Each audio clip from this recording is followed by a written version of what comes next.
Bonjour, Geneviève Langevin, courtier immobilier chez Royal Lepage pour Langevin Immobilier et je suis en présence de Jonathan Dumas. Merci d'être ici aujourd'hui. Merci à toi. Et Jonathan est un jeune développeur immobilier et aussi développeur de terrain et il détient aussi un parc immobilier. Et nous sommes présentement dans la ville de Sainte-Catherine où il a trouvé, déniché un terrain vraiment intéressant.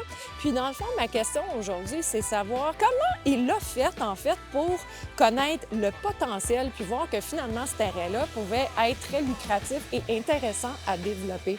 Donc, Jonathan, est-ce que tu es capable de nous expliquer un peu ça? Bien, je commencerai par regarder toute la réglementation mise en place par la Ville. Fait que ce soit les grilles de zonage, les plans. On a des plans de développement qui vont nous aider à avoir une vision d'ensemble des villes. Puis dans le fond, moi je pense que le premier truc, ça serait de tout de suite aller voir la ville ou d'aller voir leur documentation. C'est public, puis ça donne énormément d'informations.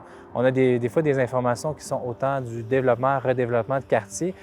Fait que tu n'as même pas besoin d'essayer de vouloir les convaincre pour changer un quartier, ils le veulent déjà. Ce quartier-là, en fait, c'était un quartier en fait qui voulait redévelopper. Donc, on avait déjà des visions, on avait déjà des ensembles de lots qu'ils voulaient modifier. Donc, on a été capable de travailler le PPUD. Bon, le PPUD, c'est quoi? C'est un plan particulier d'urbanisme durable. Durable étant parce qu'ils veulent pour plusieurs années.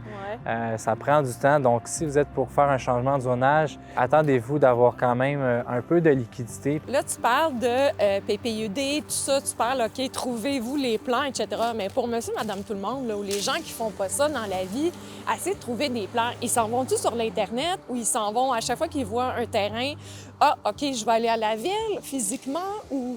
Bien, en premier lieu, les gens peuvent utiliser Google. C'est aussi facile que ça. Vous tapez dans le fond la réglementation, puis vous pouvez aller déjà voir beaucoup d'informations. Il y a beaucoup de visions qui sont données par la ville. Puis après ça, vous pouvez faire un appel à l'urbaniste. Ou sinon, ça serait avoir un courtier qui va vous aider avec ces démarches-là. Un courtier, un urbaniste, un architecte. Finalement, avec des professionnels, là, ça va vous aider beaucoup, beaucoup. Ça répond quand même à ma question, mais c'est sûr que je vois qu'il y a énormément de travail en arrière de ça pour voir, parce qu'il y en a plein de terrains, il y a plein de vieilles maisons, et savoir laquelle, tu sais, si on peut appeler quelqu'un, dire, bien, appeler la ville pour voir, puis y aller vraiment à tâtons, finalement, ce que je comprends. Chaque projet a ses particularités, fait qu'il faudrait vérifier. Puis la ville est là un peu pour nous aider, dans le fond, autant que des fois elle peut nous mettre, des bâtons dans les roues. Des bâtons dans les roues, mais c'est pas ça leur job. Leur job, c'est un peu de nous guider puis nous mettre les petits red flags, puis aussi de travailler avec les citoyens. Fait que c'est un travail d'équipe.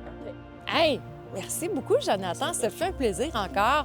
Et sur ce, continuez à nous écouter et à bientôt pour la prochaine capsule. Merci.